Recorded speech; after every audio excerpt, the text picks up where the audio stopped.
Hello, नमस्कार। कैसे हैं आप सभी? बिल्कुल, मैं हमेशा की तरह यही आशा करूंगी कि आप सभी स्वस्थ होंगे। मैं लाली वर्मा आप सभी 11वीं कक्षा के विद्यार्थियों का मैग्नेट ब्रेन्स हिंदी मीडियम में बहुत बहुत स्वागत करती हूं और हमेशा ईश्वर से प्रार्थना भी करती हूं कि आप सभी स्वस्थ रहें। प्रिय विद्यार्थियों, हमने अपनी पाठ्य पुस्तक, जी हां, बिहार बोर्ड की कक्षा 11वीं की पाठ्य पुस्तक शुरू कर दी है, दिगंत भाग 1, और पहुंच चुके हम तीसरे पार्ट पर। आज हम करेंगे तीसरे पार्ट के मल्टीपल चॉइस क्वेश्चंस, जहां पर आप सभी को जिम्मेदारी निभानी है 4 गुनी। क्यों? क्योंकि भाई प्रश्न रहता है एक, विकल्प रहते हैं 4 विकल्प में से सही विकल्प चुनना होता है, तो इसलिए आपको 4 गुनी जिम्मेदारी निभानी है।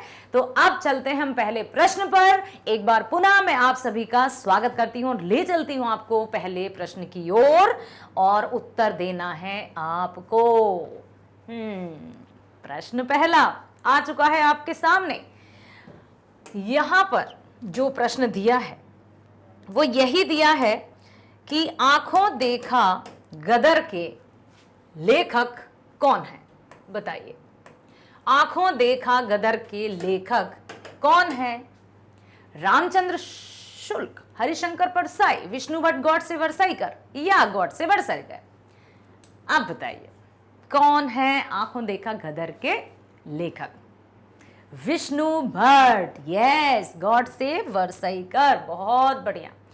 चलते हैं दूसरे प्रश्न की ओर। दूसरा प्रश्न है, आंखों देखा गदर कहां से लिया गया है? अब मैं इसका उत्तर नहीं बताऊंगी, पहले प्रश्न का उत्तर आप सबको पता था, इसलिए मैंने भी सोचा कि चलो इसको हम क्यों ज्यादा देर लगाएं, ठीक है। अब लेकिन यहां पर दिया है कि आंखों देखा गदर कहां से लिया गया है, तो ये तो बेटा आपको ही बताना पड़ेगा। लिखा है चिंतामणि, दूसरा दिया है माझा प्रवास, तीसरा दिया है झांसी की रानी, और चौथा दिया है इनमें से कोई नहीं। अब आप बताएं कि आंखों देखा गदर कहां से लिया गया है? चिंतामणि, माझा प्रवास, झांसी की रानी, और इनमें से कोई नहीं। Any idea, any guesses? अनुमान लगाइए जल्दी से जल्दी कि आंखों देखा गदर कहां से लिया गया है विष्णु भट्ट जी गॉडसिनी ने। बताइए, चिंतामणि से, माझा प्रवास, झांसी की रानी, या इनमें से कोई नहीं? पहला, दूसरा, तीसरा, चौथा, ABCD। तो इसका सही जवाब है दूसरा, माझा प्रवास। बेटा इसको याद रख लीजिएगा आप कि आंखों देखा गदर लिया गया है माझा प्रवास से, ठीक है। याद रखना, ये आंखों देखा गदर कहां से लिया है? माझा प्रवास। अगला, झांसी की रानी की मृत्यु किस युद्ध में हुई? झांसी की रानी की मृत्यु किस युद्ध में हुई?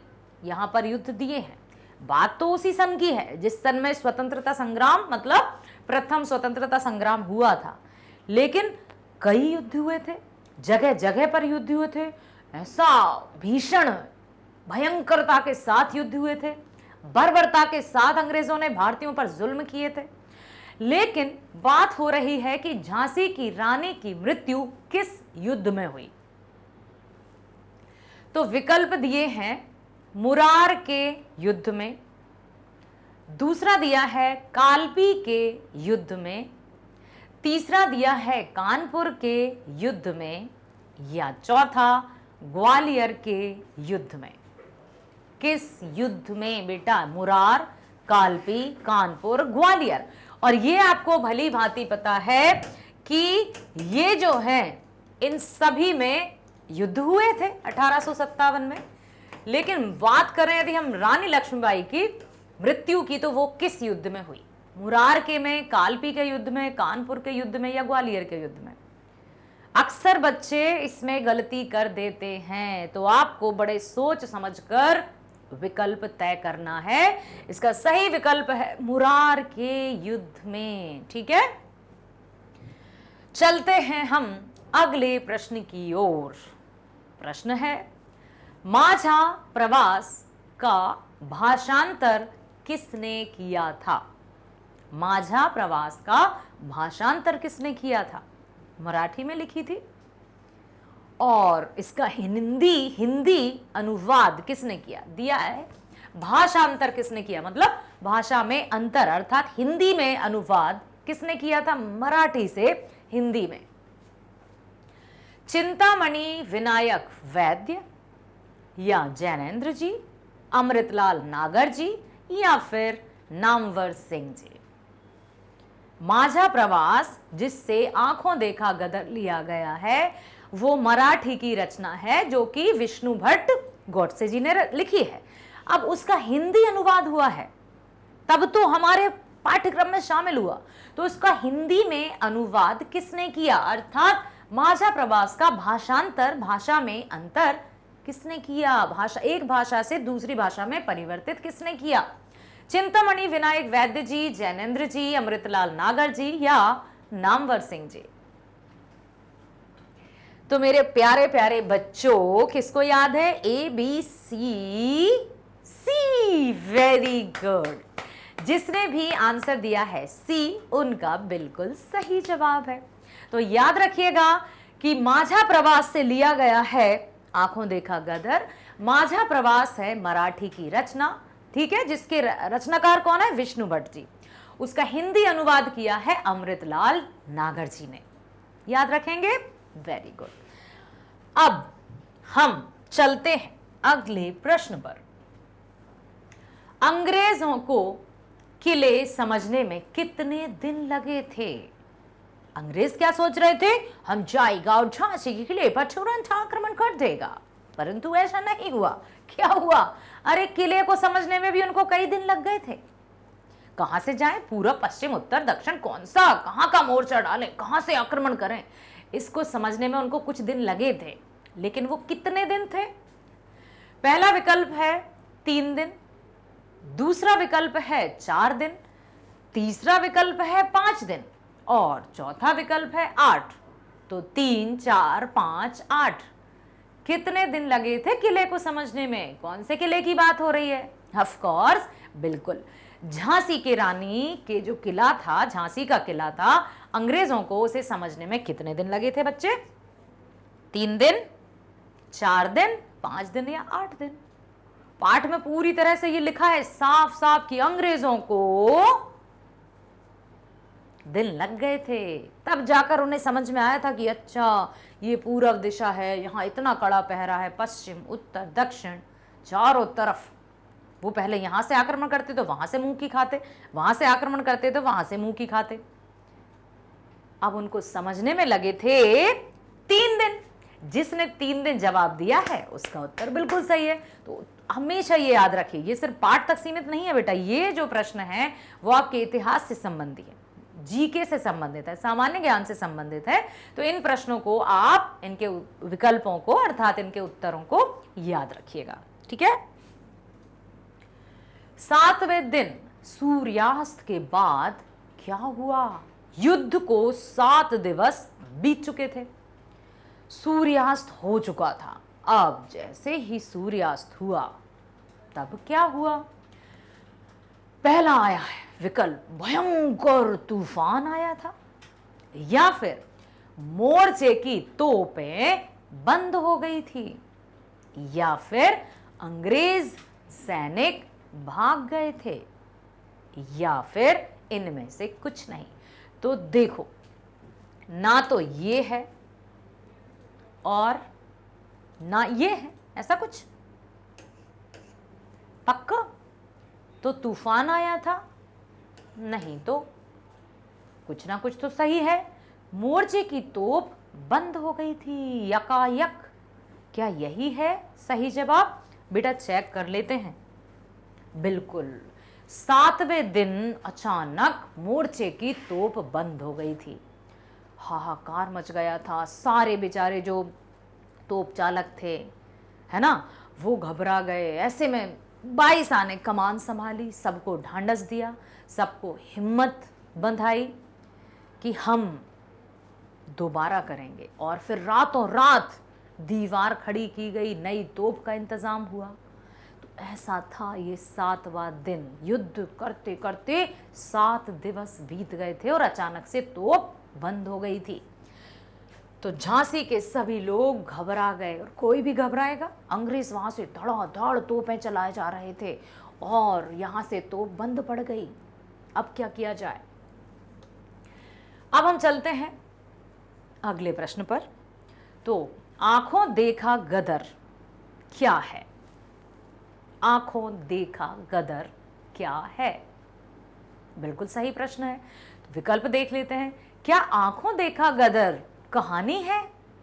बिल्कुल नहीं, क्योंकि कहानी तो होती है एक राजा था, कल्पनाओं में जीती है, लेकिन ये काल्पनिक नहीं है। इसका कहने का तात्पर्य यही है कि ये कहानी तो बिल्कुल नहीं है। ठीक है, हम चलते हैं दूसरे विकल्प पर। क्या ये निबंध है? निबंध नियमों में बंधा हुआ, मतलब डिसाइडेड, प्री डिसाइडेड कि ऐसा होना चाहिए, ऐसा होगा, ऐसा नहीं होना चाहिए। नो, निबंध भी नहीं है। चलो इसको भी कर देते हैं। टाइटल को ध्यान से देखा करो, शीर्षक को ध्यान से देखा करो। शीर्षक क्या है?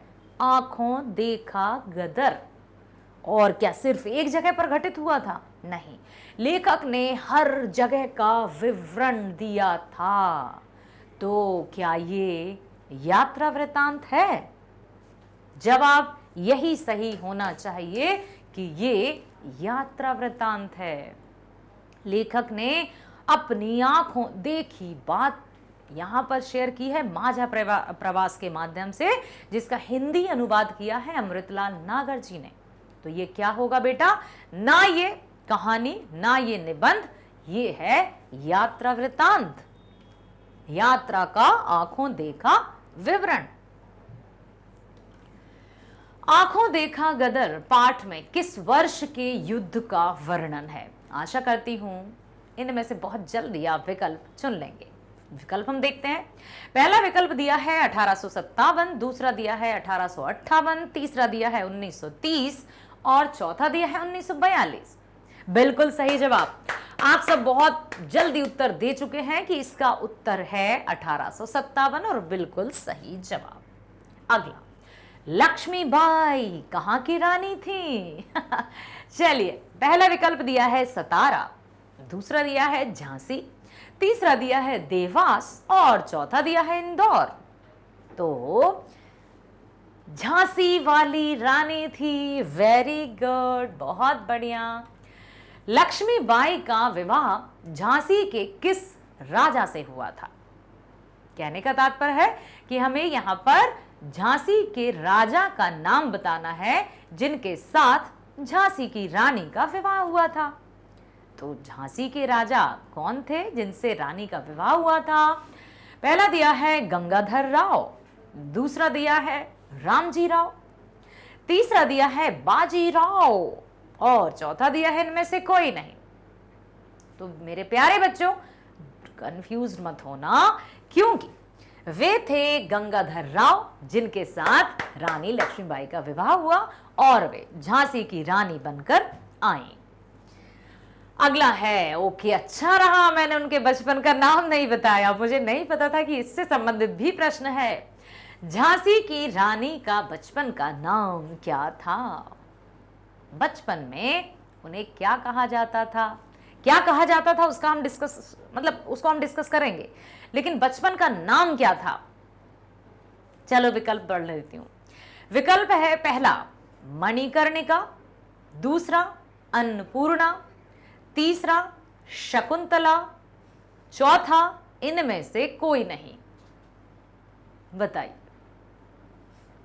मणिकर्णिका, अन्नपूर्णा, शकुंतला या इनमें से कोई नहीं?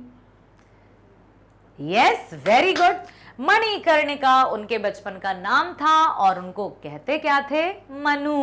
मनु कहकर उनको प्यार से बुलाते थे। अब प्रश्न आया है, किस पाठ में आया है यहां आत्महत्या करके पाप संचय करने की अपेक्षा युद्ध में स्वर्ग जीतना उत्तम है? किसने कहा था? किससे कहा था बेटा? यस, एक बुजुर्ग सरदार ने कहा था बाईसा से, झांसी की रानी से। किस पाठ का है ये कथन? तो पहला विकल्प दिया है कविता की परख, दूसरा दिया है आंखों देखा गदर, तीसरा दिया है पूस की रात, या इनमें से कोई नहीं। तो बिल्कुल सही जवाब आंखों देखा गदर का ही ये पाठ, मतलब ये कथन है। यहां आत्महत्या करके पाप संचय करने की अपेक्षा युद्ध में जीत, स्वर्ग जीतना उत्तम है।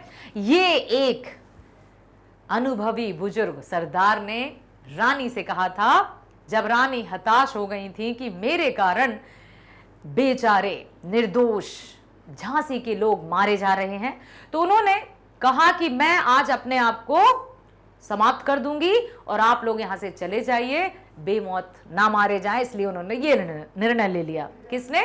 रानी लक्ष्मीबाई ने। लेकिन जब उन्होंने समझाया कि रानी साहब ये कार्य करना उचित नहीं है, क्योंकि ये तो पाप है, इससे तो अच्छा है कि हम युद्ध करते करते स्वर्ग को जीत लें। और रानी साहब ने उनकी बात मानी और वे मोर्चे पर निकल गईं। किस पाठ में आया है? भेड़िए जब भेड़ों के झुंड पर छा पड़ते हैं तब भेड़ू के प्राणों की जो दशा होती है वही इस समय लोगों की थी। बताइए क्या हुआ, कैसा? कि भेड़िए जब भेड़ों के झुंड पर, और जब भेड़ों की प्राणों की जो दशा होती है वही दशा इस वक्त थी किसकी बेटा? इस वक्त थी यहाँ के लोगों की। बेचारे झांसी के लोग, जब अंग्रेजों ने उन पर पूरी तरह से कब्जा कर लिया और उन पर अत्याचार किए जा रहे हैं। अब जिस तरह से जब भेड़ों पर किया जाता है, पूस की रात भोगे हुए गदर, आंखों देखा गदर, बिल्कुल आंखों देखा गदर का ही ये वाक्य है। अगला प्रश्न है, गोरे लोग घरों में घुसकर क्या कर रहे थे? घरों में घुसकर क्या कर रहे थे? पहला विकल्प दिया है सोने चांदी की लूट, दूसरा विकल्प दिया है लोगों की हत्या, तीसरा विकल्प दिया है का और खा दोनों, या इनमें से कोई नहीं। तो अब देखिए, क्या उन्होंने सोने चांदी की लूट की थी? बिल्कुल की थी। लोगों की हत्या, उन्होंने लोगों की हत्या भी की थी। कहने का तात्पर्य क्या हुआ कि का और खा दोनों ही इसका सही जवाब होना चाहिए। बिल्कुल। अगला है, लक्ष्मीबाई के दत्तक पुत्र का नाम क्या था? दत्तक किसे कहते हैं बच्चों? दत्तक पुत्र का अर्थ होता है गोद लिया हुआ पुत्र। दत्तक का क्या अर्थ होता है? गोद लिया हुआ पुत्र, तो उसको कहते हैं दत्तक पुत्र।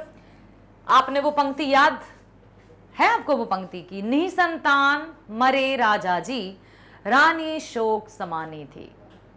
रानी लक्ष्मीबाई के और गंगाधर राव के अपनी कोई संतान नहीं थी, और इसका फायदा भी अंग्रेजों ने उठाया कि अब इनका कोई वारिस नहीं है, इसलिए हम इन पर आक्रमण कर सकते हैं और झांसी को अपने कब्जे में कर लेंगे। तो रानी ने लिया पुत्र को, ठीक है, यहां पर उसी का नाम पूछा गया है कि उनके दत्तक पुत्र को, मतलब उन्होंने गोद लिया था, तो वो गोद लिए हुए पुत्र का नाम क्या था? राजा जी का नाम था गंगाधर राव। अब देखिए यहां पर विकल्प दिए हैं, दत्तक पुत्र का नाम क्या था? पहला दिया है बाजीराव, दूसरा दिया है दामोदर राव, तीसरा दिया है रामजी राव, और चौथा दिया है इनमें से कोई नहीं। तो रानी लक्ष्मीबाई के दत्तक पुत्र का नाम था बाजीराव, दामोदर राव, रामजी राव, इनमें से कोई नहीं। यस बेटा, बिल्कुल सही जवाब। दामोदर राव पुत्र का नाम, गंगाधर राव झांसी के राजा का नाम। ठीक है, समझ में आया? बहुत बढ़िया, very good, thank you so much. आपको बने रहना है हमारे साथ मैग्नेट ब्रेन्स हिंदी मीडियम पर, जो आप सभी को कक्षा 7वीं से 12वीं तक की online school education 100% free provide करता है। आशा करती हूँ हर एक प्रश्न को आपने ध्यानपूर्वक सुन लिया है और उनके विकल्पों को भी चयन कर लिया है। तो तो आपको इसी तरह से पूरे, जब भी आप वीडियो देखो बेटा, पूरे ध्यान केंद्रण के साथ देखना। ये नहीं कि दूसरा काम कर रहे हैं और इसको भी हम देख लेते हैं, फिर ये होता है कि आधी छोड़ पूरी को धावे, आधी मिले ना पूरी पावे। आपको बहुत अच्छे से पूरे ध्यान से हर एक विषय का जब भी आप वीडियो देखो फुल ऑफ कंसंट्रेशन के देखना, ठीक है। हमारी शुभकामनाएं आपके साथ हैं। मिलते हैं अगले वीडियो में। स्वस्थ रहिए, खुश रहिए, bye, thank you so much.